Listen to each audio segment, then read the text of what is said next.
Good evening. You're listening to the Hour of the Time, and what an hour it is. It definitely is the hour of the time.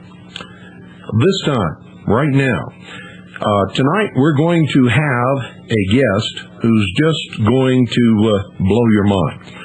If you've had any doubts before about what I've been telling you, or many other people have been telling you, or what you've been reading on special sites on the internet that devote their entire being, or at least a good portion of it, to the revelation of the illegality of the Internal Revenue Service, then tonight you're going to have your eyes and ears open, and I hope your heart and soul also. Because our guest is going to be Special Agent Joe Banister, I should say ex-Special Agent Joe Banister, Internal Revenue Service, until recently, when he discovered that what he was doing was unlawful, unconstitutional, persecuting his fellow American citizens in what he thought was the performance of his duty. He was devoted to government service, like I was for most of my life. I was in the military. He was in law enforcement. He thought, just like I thought. I thought I was serving my country, but I was not serving my country. I was serving an agenda that was leading us into one world totalitarian socialist government. I would never have discovered that if I had not been granted a top secret QSI clearance and been attached to the intelligence briefing team of the Commander-in-Chief of the United States Pacific Fleet. Well, Joe Banister wasn't that lucky. He spent a lot of years in his position, and one night he heard D.V. Kidd on the radio talking about the unlawful application of the income tax to the citizens of the several states, and all of the things that they did to persecute people. She talked about all kinds of things that he had never heard before. And he'd been briefed by his superior, his bosses, and he'd been told that so-called, quote, tax protesters, end quote, were raving maniacs, didn't make sense, had hair on their tongue, blabbered and spoke nonsense, and all this kind of thing. That they were dangerous, off their rocker, didn't know anything about the law. And he believed what he was told because he did not have any conception, just like I didn't either. I had no conception whatsoever. No idea that my superiors, he had no idea that his superiors, we had no idea that the government that we were serving would betray us, would lie to us, would actually be in the activity of destroying this nation from within in order to bring about a one-world government. Mr. Banister, after he heard D.V. Kidd on the radio, contacted D.V. Kidd and began researching to find out if what she was saying was true. And he was hoping that it wasn't, because what he wanted to do was go back and get on the radio and prove all of this stuff wrong. He wanted to vindicate his job. He wanted to feel good about what he was doing. He did not want this to be true at all. What he found out was that it is absolutely true. What he found out was that in his job, he was performing unconstitutional and unlawful acts against his fellow American citizens. He didn't like that. So he began an earnest, in-depth program of research.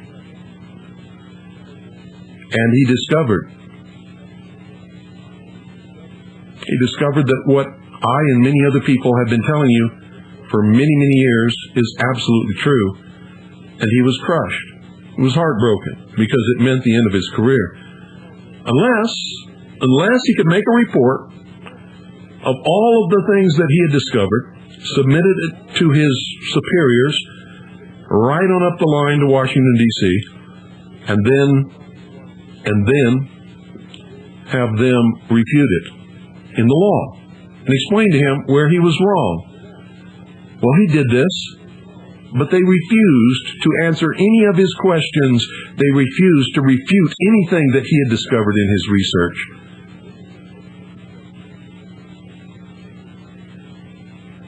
They absolutely defaulted. He was an honest man who just wanted honest answers, and he did not get them.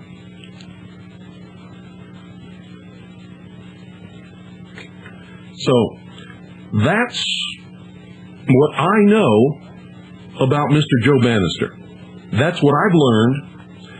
So what happened to him basically is exactly what happened to me, only I was in the military. And I discovered, instead of serving my country like I had planned and wanted to all my life, after 15 years of government service in the Air Force and the Navy, I had been lied to, betrayed. And this is what Mr. Banister had discovered in his position, also in government service. He'd wanted to serve his country. He'd wanted to be a law enforcement officer. He'd applied to the Federal Bureau of Investigation and the Internal Revenue Service, and there was a hiring freeze at the FBI, so he was hired as a special agent for the Internal Revenue Service. I have on the telephone at this time Mr. Joe Banister, and we're going to go right to him right now. Is that you, Joe? How you doing, Mr. Cooper? Hello. Welcome to the Hour of the Time. Thank you very much for having me. Well, I'm so happy that you found time to be our guest. And if we don't get through tonight's broadcast, I want to ask you right off the top, if we don't get through all the questions and everything that we need to do, can you come back tomorrow night? Possibly. Okay. More than likely. Okay, great. I hope that we can, but if we don't, and there's still, because we only have 2 phone lines, we took all the questions from the audience last night and put them on tape. So what we're going to do right now is just have you, I've sort of given the audience a basic introduction to who you are and what happened to you. Very basic, because I don't know everything. I only know what I've heard and what I gleaned from the seminar that you attended in Washington, D.C., what I've read on your website and things like that. But I know that our listening audience wants to hear it from your own lips. So if you would introduce yourself and give your background and how you became an Internal Revenue Service special agent and just go from there, I think that's a good way to start the broadcast. Okay, well, at the expense of repeating what may have already been said, I'm 36 years old, married with 2 boys, and a college graduate. I graduated from San Jose State University in 1986. Spent about 3 years at KPMG Pete Marwick, which is an international accounting firm. Then spent a couple of years in the venture capital industry. And then about a year and a half into venture capital, I wanted to scratch this law enforcement itch that I had for quite some time. And I also found that basically my accounting job was not very exciting, and wanted to find some more excitement, and applied to both the FBI and the IRS Criminal Investigation Division. And for quite a long time, probably over 2 years, I really thought that I'd end up being an FBI agent, because the application process went very swiftly, and to my knowledge, I passed everything that they threw at me. But then there was a hiring freeze instituted because of budgetary concerns, and I never ended up getting hired, or at least they never had the authority to hire me. And then about August of 1993, I got a telephone call from the San Francisco office of the IRS Criminal Investigation Division, asking me if I'd be interested in a position at the San Francisco office as a special agent. And, I had pretty much had my heart set on being an FBI agent for years, basically. And but I thought, well, there's an agency, law enforcement agency, calling me. They do tax investigations, and I certainly have a lot of tax experience. Why not give it a shot? So I went to the panel interview. I had already taken the Treasury Enforcement exam and passed that. The panel interview went well, and they actually offered me a job. And after a very short amount of thinking, I accepted. And November 15th of 1993, I was sworn in as a special agent for the Internal Revenue Service Criminal Investigation Division. Now, when you say you had tax experience, Joe, you're talking about your job as an accountant. Is that correct? Correct. Okay. And when you became an IRS special agent, what kind of training did you have? What they do is they send special agents to the Federal Law Enforcement Training Center in Glencoe, Georgia. And there I spent 8 weeks in criminal investigator training, and then another 8 weeks in what they call special agent basic training. The 8-week criminal investigator training is where they may put you in with Secret Service agents, customs agents, ATF, put you all together basically just to teach you criminal investigation, constitutional law, investigative techniques. Constitutional law? Well, very basic course, but yeah, they teach, Fourth Amendment, Fifth Amendment. But nothing about taxes. Well, if you'd have read the Constitution about taxes, you all would have had to leave. Well, I mean, like I say, it was very basic, and they didn't go into significant detail. So that first 8 weeks, do a lot of firearms training and defensive driving, and it was really pretty fun training actually. And I was elected president of my training class. I ended up with a 95% academic average, qualified as an expert in firearms. So I really enjoyed the training. I mean, it was tough being away from home for all those weeks, especially on my wife, who had to take care of the kids. But the training was fairly intensive. I was able to skip the tax portion of it because I was a CPA from back in the private sector, and that was one of the ways you could avoid 3 weeks of tax training. So my training was actually shortened by 3 weeks. Joe, let me ask you something. Based on what you know now, and based upon what I absolutely know now and many years of studying the tax code, do you honestly believe that 3 weeks is enough to train people who are going to go out and apply the tax code to citizens? Not at all. It's nowhere near enough. And I mean, it's embarrassing when I think of, I had a 4-year degree, passed the CPA exam, had 3 years at an international accounting firm, and yet I never thought it was necessary to look at the Internal Revenue Code to look at the filing requirements, or who might be liable for a tax, or what steps one goes through to become liable for a tax, what the 16th Amendment said, what the history of the 16th Amendment was. None of those things. I had to go and learn that all on my own. Nobody taught it to me. And they get away with that because we're so trusting that the government wouldn't lie to us, that our supervisors would not send us out to do something that was unlawful. Well, that's true. I mean, I never thought that it was necessary to look for a filing requirement because my parents filed, I filed, everyone I knew filed returns. I mean, I just assumed that it was all mandatory for everyone, and that everything that the IRS did, they had the authority to do. And so then what happened? You finished your training, and what happened then? Well, after training, or during training and after, I basically had 3 years of the most fulfilling job I had ever had in my life. By fulfilling, what do you mean by that? Just fun. I mean, I never looked at my watch during the day. I mean, I'd work 10-hour days because special agents work 50-hour work weeks year-round. Yeah, but Joe, I got to ask you something. When a law enforcement person tells me the job is fun, I find it difficult to believe that going out and confronting citizens and maybe getting into gun battles and having to bash down doors and arrest people and investigate the most private parts of their lives, I fail to see where that could be fun. Now, please educate me.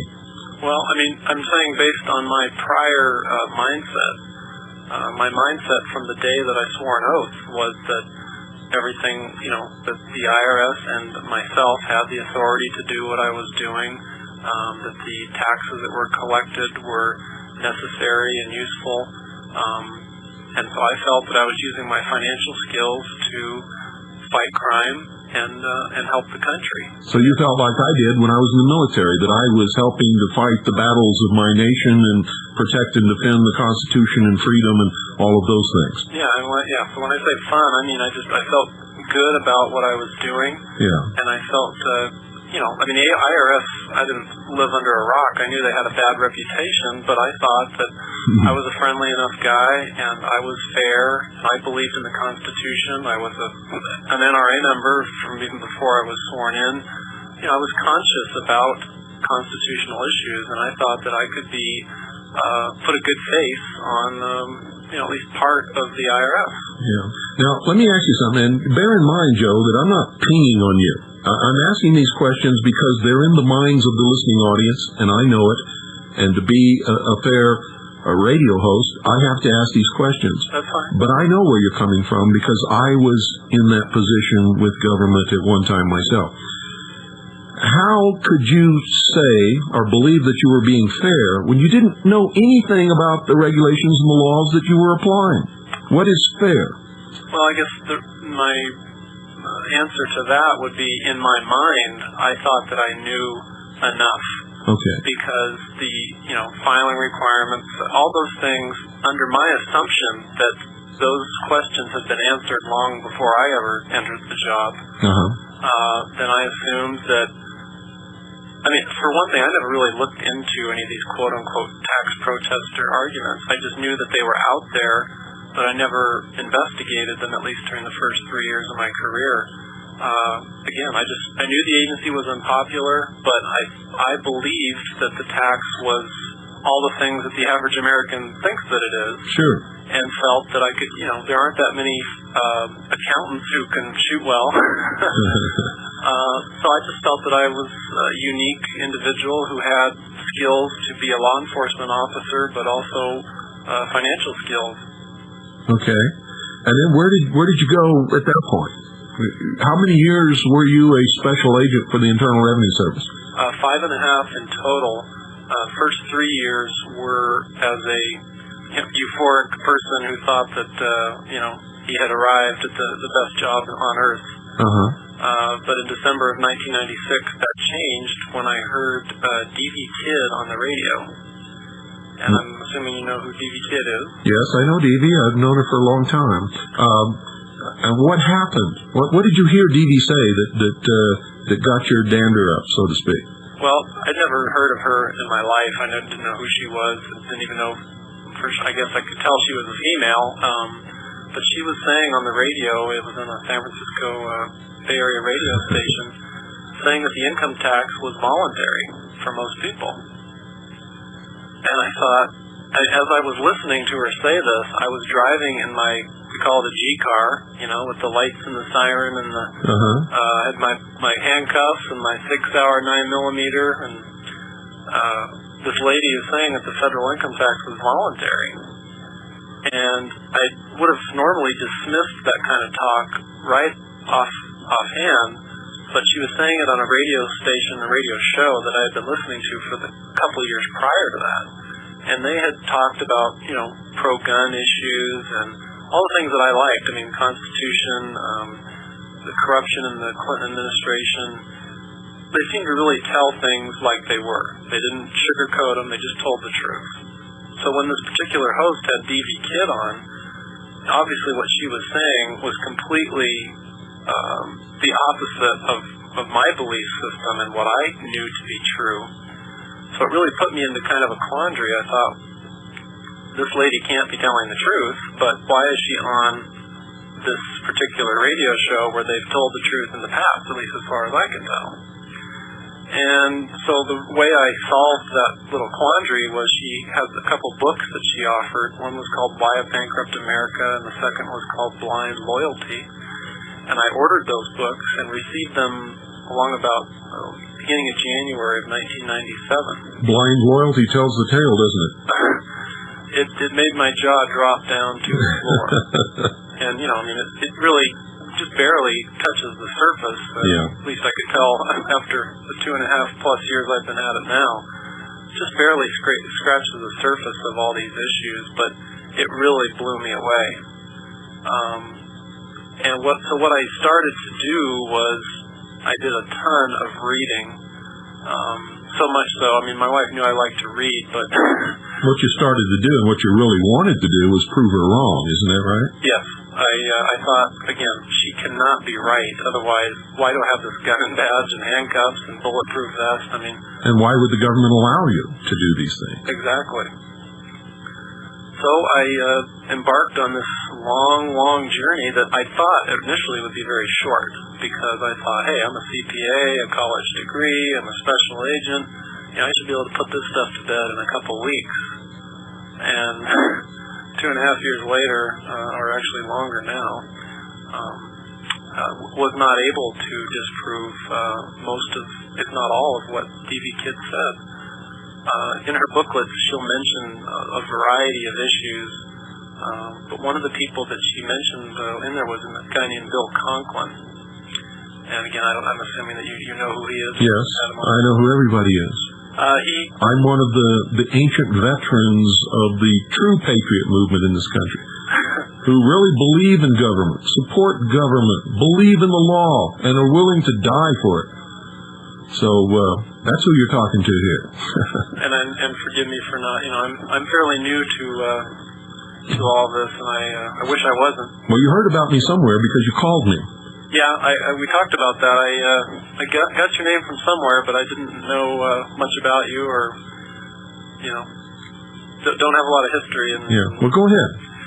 Anyway, I called Bill Conklin on the phone. I took the day off of work, and I called him and explicitly said, I've taken the day off work, but I'm a special agent in the IRS Criminal Investigation Division. I'm not calling as a special agent. I'm calling as a concerned citizen.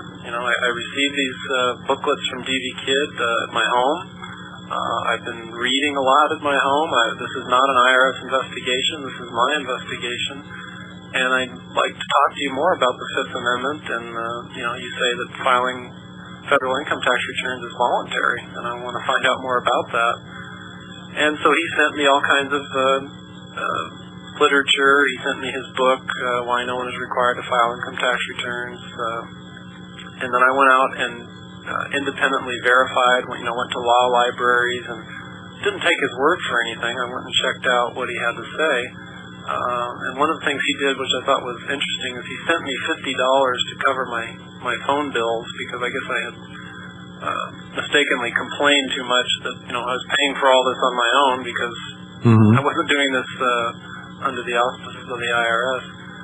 But basically, after a number of months, he very much convinced me that there was a significant issue with the Fifth Amendment. And it didn't take that much convincing for me, because as a special agent, we had to read people their Miranda rights whenever we talked to them. So clearly, we have to tell them. They didn't have to talk to us. They didn't have to give us any information. And you really don't have the power to subpoena, do you? Well, I guess you mean summons? Summons, yeah. Yeah. The summons, I've now found out by looking at the parallel table of authorities, who really has the authority to issue summonses. And the IRS does not. They're not in there. It's Title 27. That's right. So all of you people who have been summoned by the IRS and thought you had to go and went, and because you went and opened your mouth, got in trouble, now you know it was all unlawful. But go ahead, Joe. Well, spoke to Bill Conklin and, got to be fairly close, at least in terms of him sharing information with me. And so I thought, well, this is really strange. The IRS led me to believe that somebody like Bill Conklin would be drooling and incoherent and incomprehensible because he's a tax protester. Clearly those people don't make any sense. But he made perfect sense to me. And so what I decided to do was call another person in DV Kidd's books, and his name is Bill Benson. The grand old patriarch of the of the lawful tax movement. See, we're not tax protesters. We're supporters of the law. And when they tell you we're tax protesters, they're making a propaganda ploy so that you won't listen to any of us. And now that you bring that up, I mean, that's something that I definitely noticed throughout my research, and I continue to see, is that they have this broad brush approach to, put us all, and I say us because I'm now, I guess, one of those people. Yeah. They broad brush and call kook or crazy or, putting out incomprehensible arguments that don't make any sense. This is very interesting because, the Internal Revenue Service has issued warrant for my arrest. Were you aware of that? There's actually a warrant for your arrest? Yes. And at some future date, if they ever try to execute the warrant, if you were still a special agent for the IRS, we would have faced each other across a battlefield, and I would not have hesitated to shoot you right between the eyes. Not for 1 second. Well, I tell you, that's the scary thing is that I know probably 150 special agents, and the sad thing is that, in my opinion, and based on my research, they're not doing the right thing. They're not part of an agency that's doing the right thing. And I can see why people are as upset as they are. And that's why I'm trying to get out and talk. And so the people on the non-government side, or the people that don't work for the government, can see that yes, there are some people in government who are honest, and they just maybe didn't know what was going on. And well, so far you say some, Joe, but so far you're the only one that anybody knows about. Well, in terms of coming forward publicly, that appears to be true. I have met some other revenue officers and revenue agents who don't work for the IRS anymore, who left for the same reasons that I did. But haven't got the courage of their convictions and won't stand up and talk. Well, they do. Some of them have told me that they regret not being more outspoken. Well, they can cure that any day. Well, I think the people that I talk to, they do speak out, but I guess they don't have the same forum that I've been able to have access to. I don't know if it's because I carried a gun or because I actually issued that report asking for an answer. I'm not sure why, but I tell every chance I get. There's a revenue officer named John Turner here in California. You have him call me. I'll give him a forum. I'll give any government official or ex-government official who wants to stand up for what's right a forum on this broadcast anytime they want it. Well, John has an interesting story, and I can tell you briefly. His father-in-law was a chief in the collection division and had worked, 40, 45 years for the IRS. So when John found out this information, he was devastated, but he couldn't bring himself to tell his father-in-law because it would just crush him. And so sure, after all the lives that have been ruined by their actions, sure, it would. He resigned quietly, and he didn't tell, I guess he told his wife, but he didn't tell his family why he resigned after 9 years as a revenue officer. And, I can see where that would be a very tough thing, but his father-in-law has since passed away, and so he is, speaking out whenever he gets the chance. Okay, well, let's get to your report now. You did all this research, and you called all of these people, and you got their story, and you set off to prove them wrong, and you actually found out that they were right, and you made a report. Tell us about your report and what you did with that. Well, I had done all years of research here, evenings, weekends, and I did put it all together in a report. I should have thought of it myself, but a friend said, well, you're a special agent. Why don't you just put together a report with all your stuff? And I thought, well, you're right. I mean, I put together facts and evidence and, make a recommendation. And so I just took to putting together all this information into about a 9,500-page report. 9,500 pages. 9,000... Oh, I'm sorry, 95 or 100 pages. Oh, 95 or 100 pages. Yeah. Okay. That's still a lot of pages. Well, it was really, again, just scratching the surface of what I had found, but I really wanted to condense it into three main issues that I presented there. For a minute, I was worried. See, I have your report, and I was worried that if you issued a 9,500 report, how come I only got what happens to mine? You know. Right. No, what you have is probably the one. Okay. So I condensed it down into 3 allegations. The first one being the federal income tax is voluntary. The second allegation is that the 16th Amendment was never ratified, and the third allegation was that our income tax money does not go towards, helping the government to turn on lights and put gas in their car. No, it goes to pay the interest for the national debt. Right. Is where it goes. In fact, when you get your check back after it's been cashed, if you're smart enough to get it back, a lot of people never get their cash checks back. They're kept on by the bank. But I always make sure that I get mine back. And during the years that I did pay income tax, and you turn the check over and you look at it, it doesn't say pay to the Treasury of the United States of America. It says pay to any Federal Reserve Bank on the account of the United States. Yeah, in fact, I remember when we had seized funds, I was the asset forfeiture coordinator, and I didn't seize the stuff myself, but then once we had custody of it, I had to take care of the various aspects of it. And we used to take the funds and stick them in the Federal Reserve Bank. Yeah. Did you know that the United States of America does not have an account with any Federal Reserve Bank? That the account of the United States of America is the Treasury of the United States of America, and every time that the United States of America writes a check, it does not write it on any Federal Reserve Bank check, but up on the Treasury of the United States of America. That's where you get your paychecks from, isn't it? Well, I guess mine were always electronically deposited, but it does say United States Treasury on the... yeah, you better believe it, yeah. Yep, I was in the military for many years. Every check I ever received was written on the Treasury of the United States of America. Not the Department of the Treasury, but the Treasury of the United States of America. Mm-hmm. They were Treasury checks. So, depositing the income tax in a Federal Reserve Bank is highly irregular, don't you think? It definitely got me questioning things. Okay, where do we go from here? You submitted your review, you wrote your report. What did you do with it then? Well, about the same time as I was putting it together, I was talking to D.V. Kidd. I had called her up and said, thank you for ruining my life. I didn't tell her that, but I told her that this had changed my life, and I had researched everything that she had talked about and found it to be true.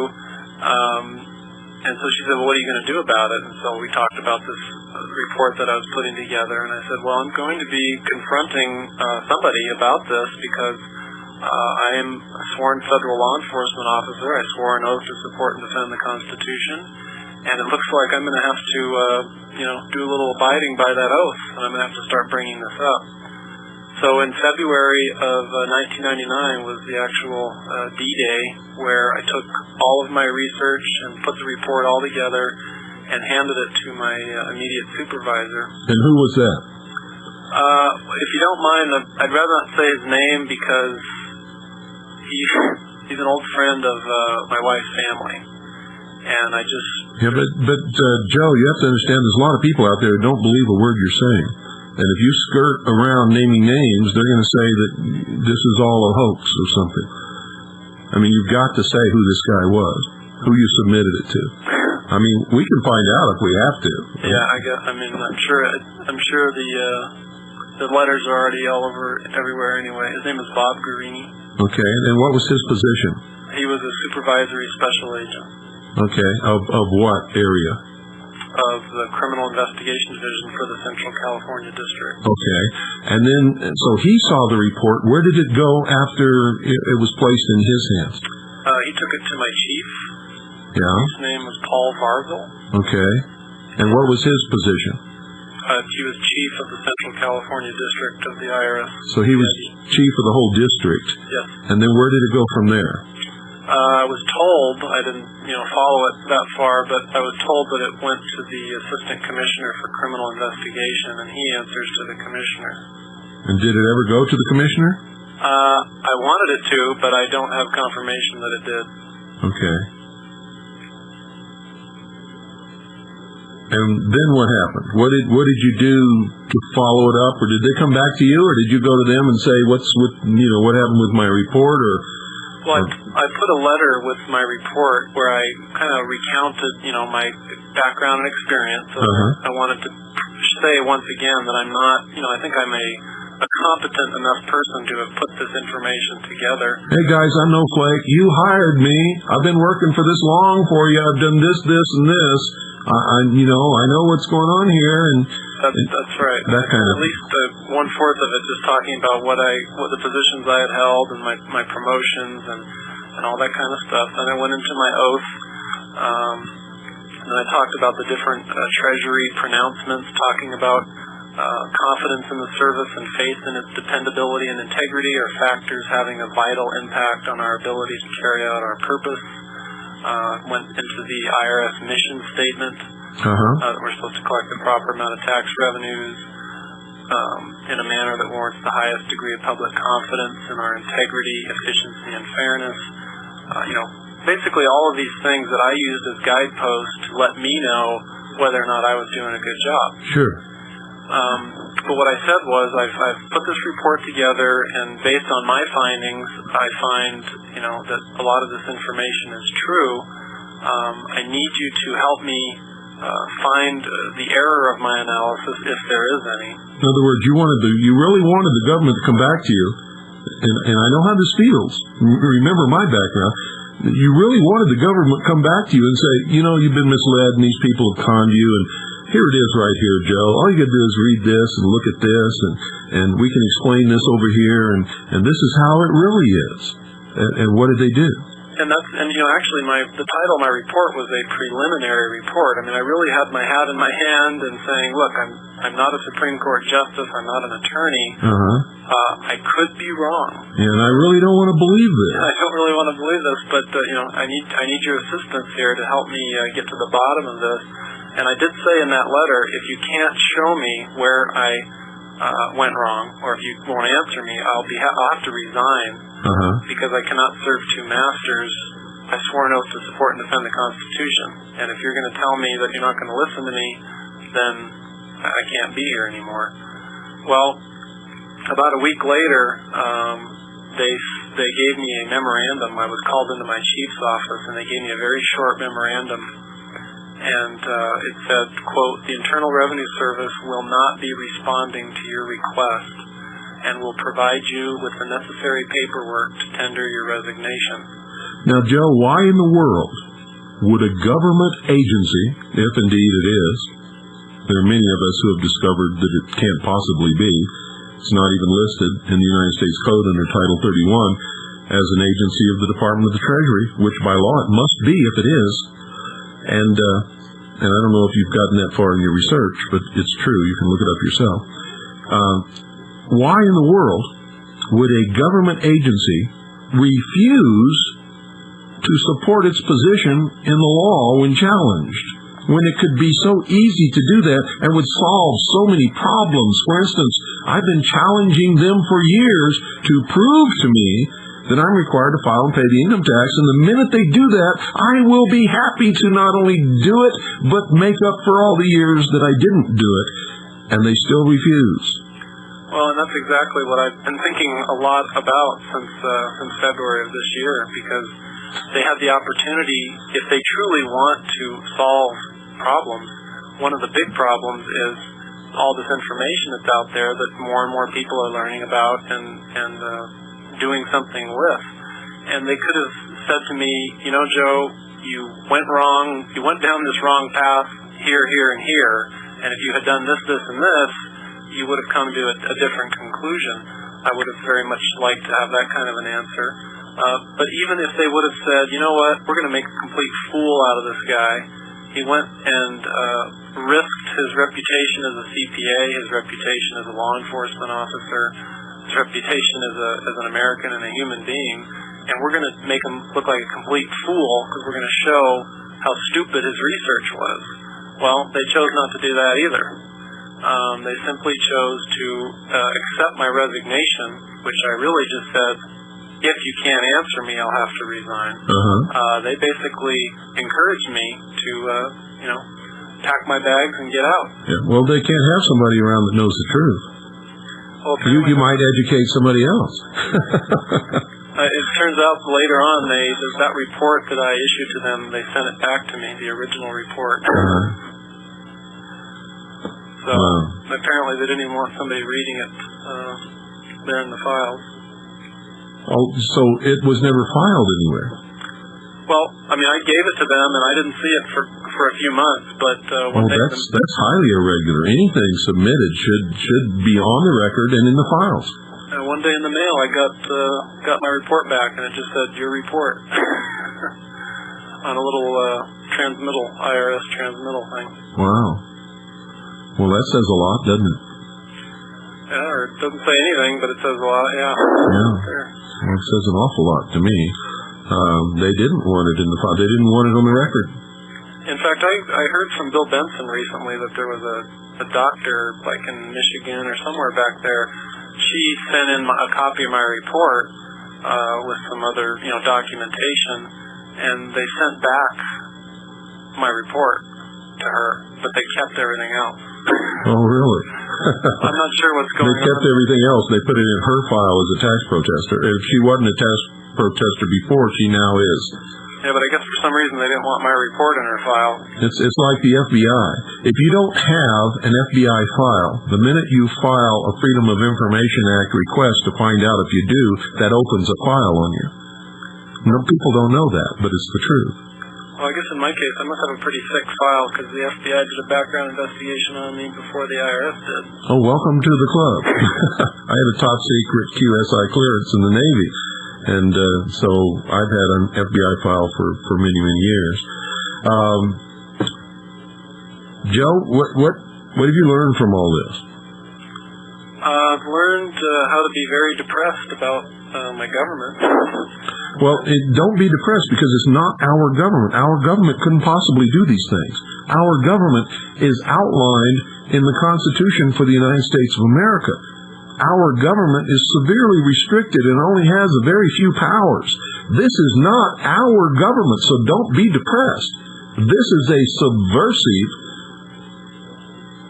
movement that's destroying this country from within. All you have to do to regain your faith in our government is sit down and read the Constitution for the United States of America, and your faith will come back, and you will stop being depressed. And if you want to, you can join all of us who are fighting this subversion from within.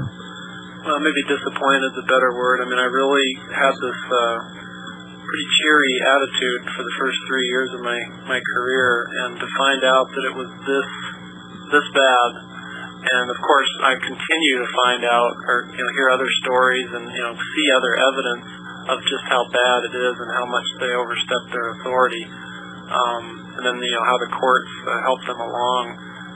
It's just very disappointing, but I'm happy to be telling what I believe to be the truth. It's been quite a strange road because I've had people say that I'm a spy, and of course the government isn't happy with me, so I started to wonder if I'd have even less friends than I have when I was working for the IRS.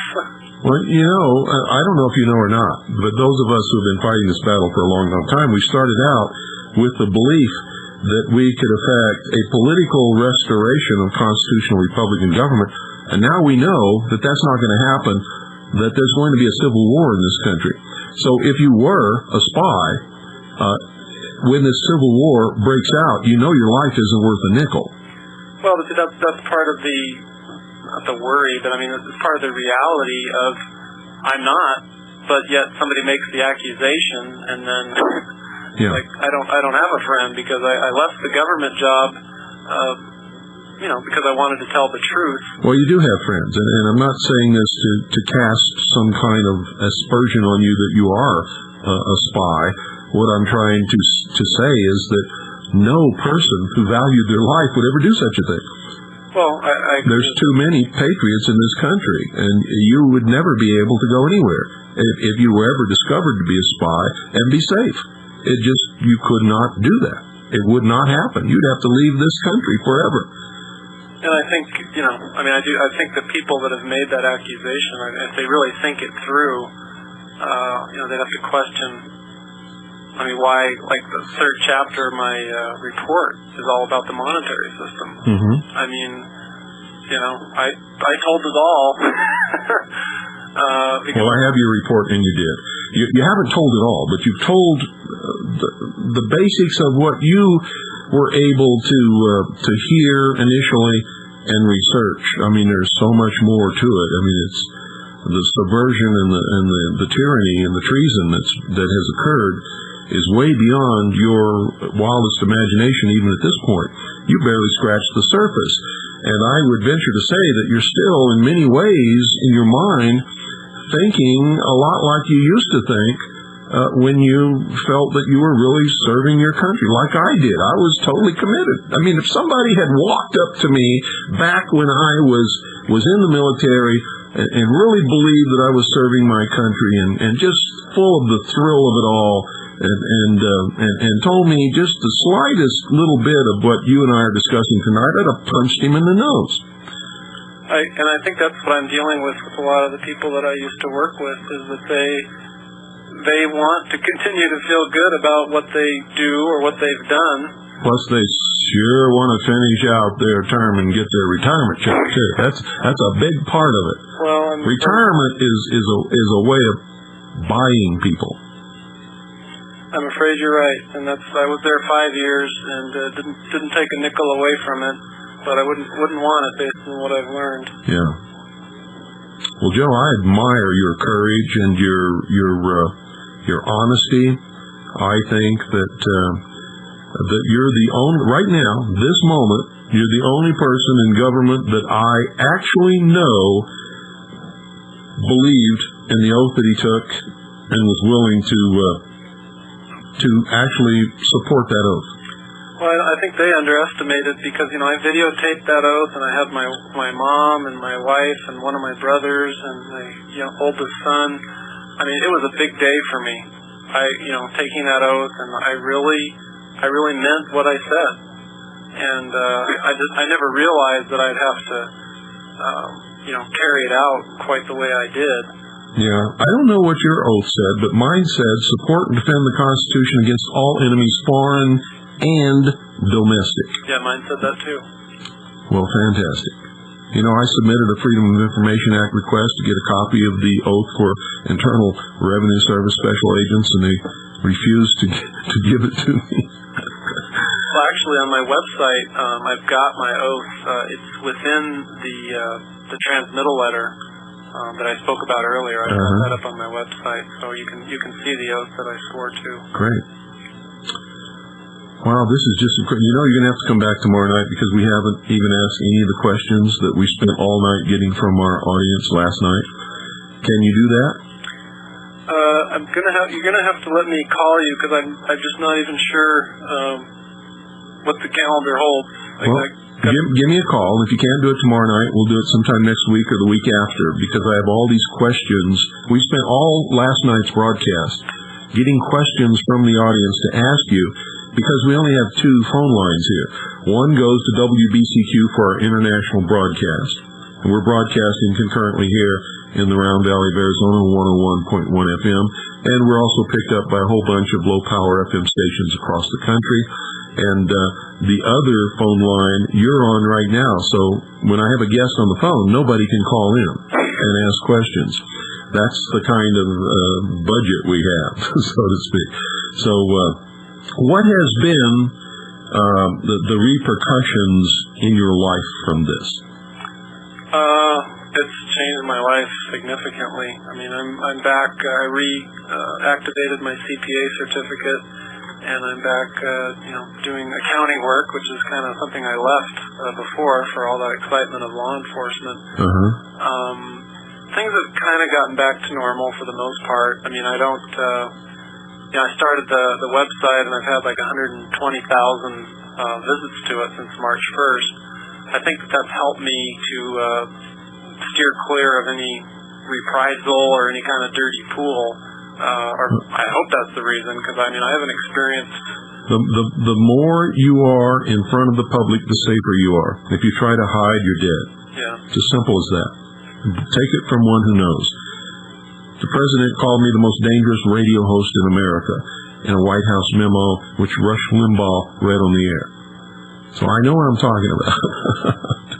The more you are in front of the public, the safer you are. If you try to go and hide, nobody even knows that you're living, and you can disappear off the face of the earth in a split second, and nobody will ever even ask any questions. So stay in front of the public, keep your website, keep doing radio shows. In fact, get your own radio show. But stay in front of the public. That's the only way you'll ever be safe. You see, if you're in front of the public and they harm you, it confirms everything you ever said. Right.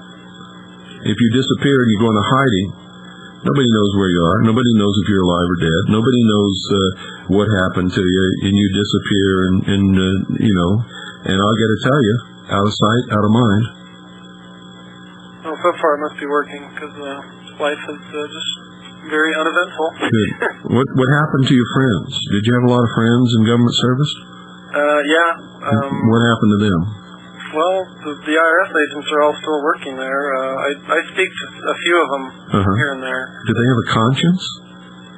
Well, I guess one in particular didn't say it to me, but he said it to my wife. He said that we don't agree with your ideology. And I thought to myself, I wish he had said that to me, because I would have said, well, what is your ideology? My ideology is that I swore an oath, and my ideology is that the money that I make is mine until there's a law passed that says the government can take it. On and on and on. Yeah. And I don't think that's a very strange or right-wing or crazy ideology. It's just common sense and decency and truth and integrity and all those things. And I just thought it was kind of a strange thing for that person to say, because I've always considered him to have... It's exactly what somebody would say who couldn't support an argument in the law. They have to demonize you. You have some weird ideology. Right. It would have been very easy for him, if you're wrong, to show your wife the law that shows that you're wrong. But he can't do that. Which they couldn't do. No, they can never do it. I know. I've researched it for years and years and years and years. I've been following this fox like a hound since forever. And they never will be able to, because they can't. It doesn't exist. And you found that out. Well, I'm glad we won't be facing each other across a battlefield someday, because there's some of us who are committed. I mean, we believe enough in freedom and in the ideals and principles upon which this nation was founded that we're willing to give our lives in defense of the law, and we will not kneel to tyranny under any circumstances whatsoever, not ever. Well, our founding fathers were the same way. That's right. And I have respect for them, so I don't... They had to do what they had to do, and it's a shame, because the tyranny won't go away. They just won't... if you ask nicely, they don't just say, yeah, you're right, we've been bad, we've been wrong. No, they don't. They haven't yet, anyway. So, what are your plans now? I don't know. I guess just try to raise my sons to be good men, and try to be a decent husband, and I don't know. Hope that I can spread the word enough that maybe people will wake up. Because I do try to have hope. I'm very, Roman Catholic my whole life. I mean, I love God and I love Jesus, and I want to just do right. I want to live a nice life, a good life, and I want God to be proud of the life that I lived. Wow, a Christian in government. That's almost unheard of these days. Well, how did that happen? You slipped through a crack somewhere. No, there's a lot of at least Christians at my old work. I mean, they go to church and they sure don't take it to heart. Well, I think they just don't. They haven't taken the time that I took, because it took a lot of time and a lot of effort. And most people, even that don't work in government, I mean, they just don't care. They don't take enough time to look. Yeah, but they'll go out and persecute their fellow citizens without even the slightest grounding in the law, and yet they go to church on Sunday and claim to be good Christians. I don't buy that. They're not Christians. They're hypocrites, liars. And the worst thing about it is they lie to themselves. I think, unfortunately, the American people at large, they don't subscribe to that bumper sticker that my brother used to have when he got out of the Army, freedom isn't free. Yeah. I think too many Americans, they just think that freedom is free. Yeah. And you could just go about your life and never pay attention to what your government's doing to others. So true. And that's got to change. Joe, we're out of time. Call me tomorrow. Will you do that? I sure will. And we'll make arrangements either for you to be on tomorrow night or sometime next week or whenever your schedule is free. And I'll save this tape of the questions. And when you come back on, we'll just do the questions that night and get that out of the way. And anytime that you've got something to say and you want a forum to say it in, you've always got a place on the Hour of the Time. Do you mind if I give out my website? Well, please do. It's www.freedomabovefortune.com. That's all one word, freedomabovefortune.com. And it's got my resignation letter. People can kind of get up to speed on what's been happening. Yeah. Gee, Joe, thanks an awful lot for being our special guest tonight. Thank you so much for being an honest person with integrity and for having the courage of your convictions. That carries an awful lot of weight with me, and I know it does with the majority of the listening audience of the Hour of the Time. Well, thank you for having me. You're welcome, and don't forget to call me sometime tomorrow afternoon between about 12 and 4 my time. Okay, Mr. Cooper, thank you. Thank you, and good night. Bye. Well, that's it, folks. You heard it, and we're going to get to your questions. We're going to have him back on either tomorrow night or next week or whenever he's available. I've got all your questions edited on tape, and I will keep them. And when he's on next, we will ask those questions and we will get his answers. Good night, folks. God bless each and every single one of you. And good night, Annie, Pooh, and Allison. I love you. I miss you with all my heart and soul.